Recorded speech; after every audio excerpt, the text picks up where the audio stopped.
L'échange que vous allez entendre est un entretien épistémique.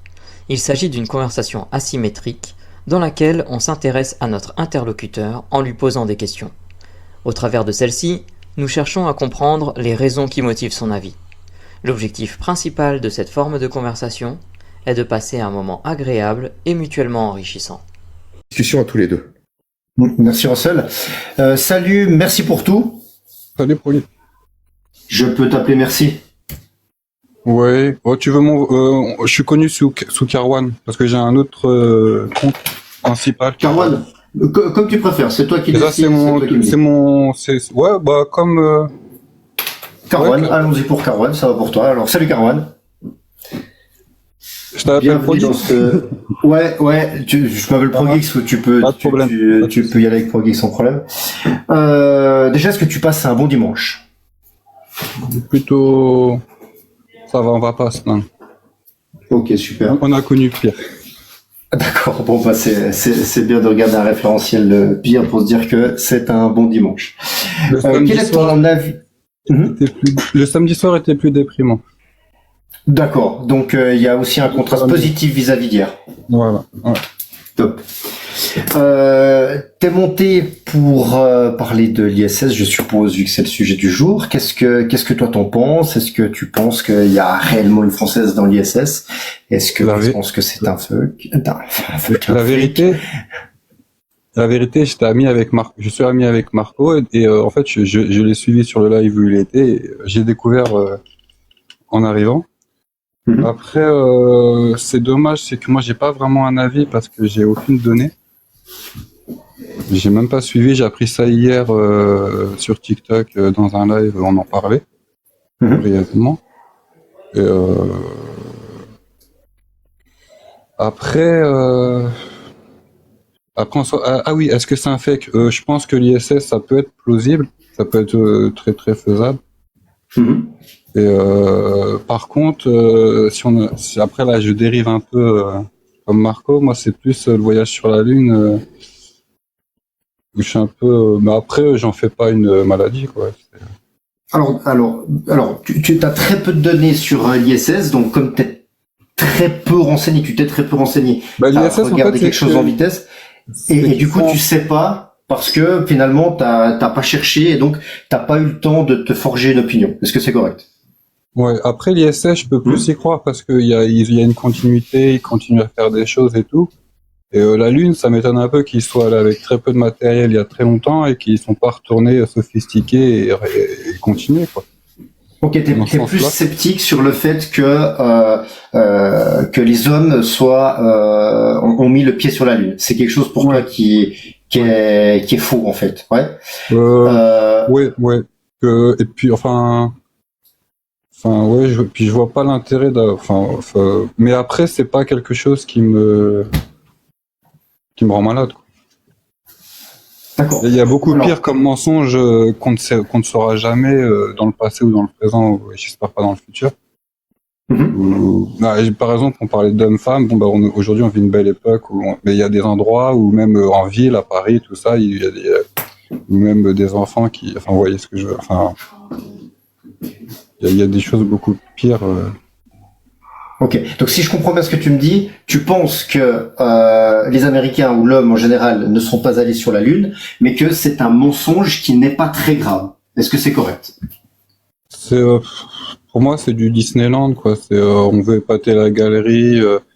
Pour moi, c'est plus grave, en fait. Par exemple, il y a une Australienne chercheuse très diplômée, qui avait créé une fausse machine, qui avait pris beaucoup de fonds d'argent. Bon, ça avance, c'est toujours l'argent. Mais pour faire une machine, en fait, avec une seule goutte de sang, on pouvait avoir toutes les analyses, alors que il nous faut Et en fait, c'était un fake simulé par ordinateur et tout. Et là, c'est beaucoup plus grave pour moi parce que ça touche à. Et encore, c'est de l'arnaque sur. Parce que il y a encore plus grave, c'est par exemple mentir sur du sang contaminé, par exemple. Là, c'est la priorité à combattre. Alors, ce que j'entends, c'est que le fait qu'on y soit allé ou pas, pour toi, c'est pas très important au final. Ce mensonge-là, pas. Ce qui pourrait être intéressant, c'est d'aller. C'est pas mon époque. Est-ce que le fait de mentir sur le voyage sur la Lune est quelque chose d'important. Toi, tu me dis que, alors, partons du principe qu'il y a eu un mensonge. Pour toi, ça serait pas grave si c'était un mensonge. C'est pas que c'est pas grave, c'est que c'est qu'en soi, il y a des gros combats à mener qui sont plus outrageants. Même, je vais donner un exemple, pardon. Il y a des fois dans le métro des gens qui se font agresser, il y a personne qui bouge. Ça, c'est beaucoup plus grave. Alors que ces gens-là, ils vont se révolter sur, si on était sur la Lune, c'est très important, ou on n'a pas été, c'est très important. Mais pendant des choses humaines, graves, là, ils ne réagissent plus.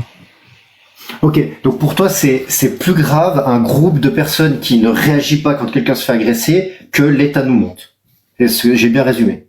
En fait, c'est les mêmes genres de personnes, c'est les mêmes genres de personnes qui se mentent, en fait, et qui mentent aux autres, et qui se racontent une histoire dans leur tête. Je sais pas si j'ai bien compris ce que tu m'as dit, parce que tu m'as pas dit oui, c'est ce que je pense, ou non, c'est pas ce que je pense. Répète, du coup, je sais pas. Oui. Pour toi, c'est plus grave qu'un groupe d'une vingtaine de personnes ne réagit pas quand il y a une agression en public, que l'État nous monte. Pour toi, l'État qui nous ment, c'est moins grave que 20 personnes qui sont dans la rue et ne réagissent pas quand quelqu'un se fait agresser. Est-ce que j'ai bien compris? L'État nous montre, ça a des conséquences plus grandes parce que il y a beaucoup plus de personnes qui sont touchées.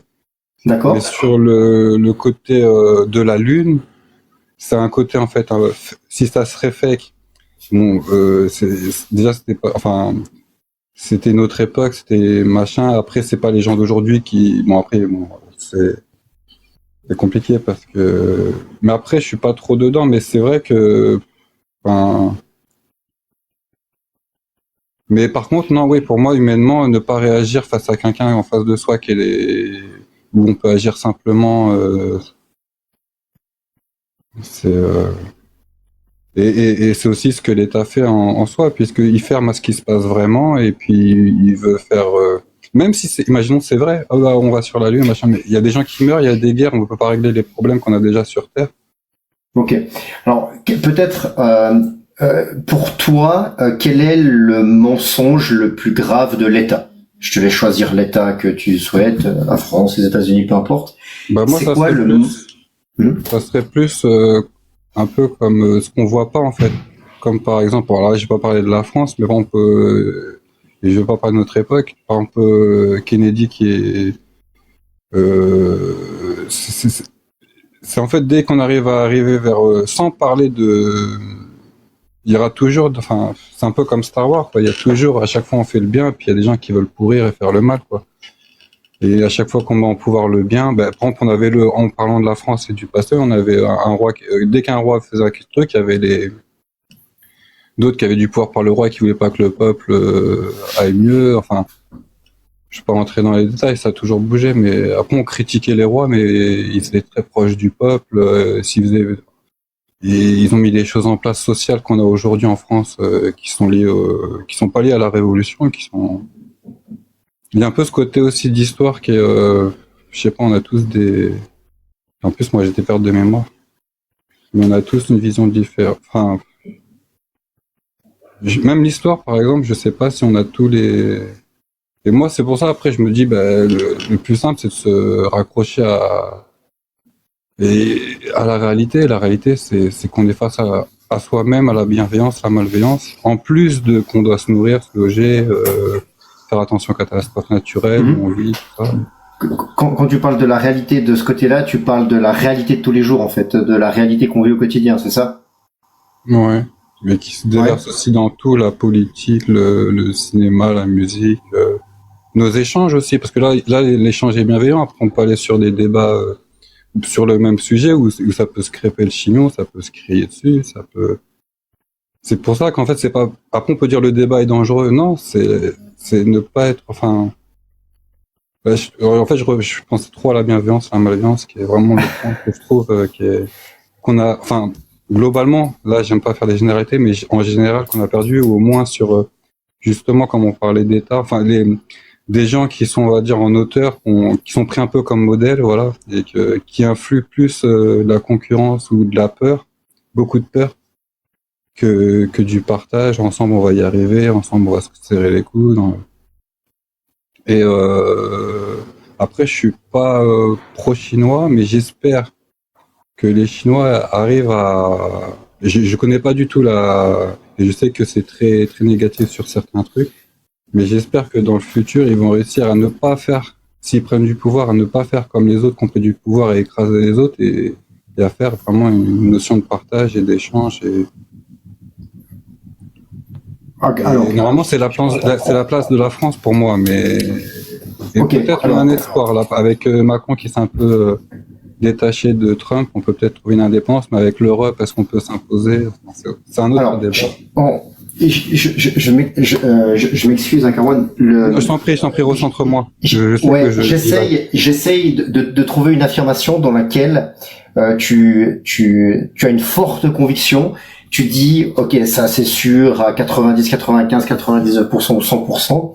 Le mieux, c'est lié au thème d'aujourd'hui, à savoir Française dans l'ISS, voyage sur la Lune, le gouvernement qui nous ment ou quelque chose comme ça. Est-ce que dans ces thèmes-là, tu as une conviction à plus de 95%, quelque chose où tu dis, ah ouais, ça c'est clair, c'est sûr. Est-ce que tu arrives à me dire quelque chose où t'as une conviction forte? Non, moi j'ai une conviction que c'est un peu plus terre à terre, parce que je pense pas réellement à tout ça. C'est plus, je me dis, on a des acquis, on avait réussi à faire des choses, on est en train de perdre un savoir-vivre, un savoir-faire, tout un ensemble, et on le préserve à certains, enfin, et en plus c'est mitigé parce que je suis très, mais c'est plus de l'anxiété sur. Enfin, j'ai un peu peur qu'on arrive sur. Vous savez, vous avez vu le film. T'as vu le film vous avez Idiocratie. Oui. En fait, on commence à ne plus rien apprendre à le truc. On suit. Et on. Qu'est-ce qui t'angoisse le plus dans le film Idiocratie?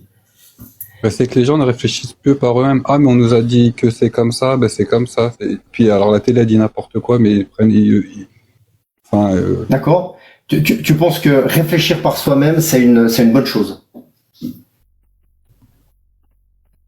C'est important parce qu'après on peut. Justement, c'est là où, par exemple, on parle de la gouvernance, par exemple.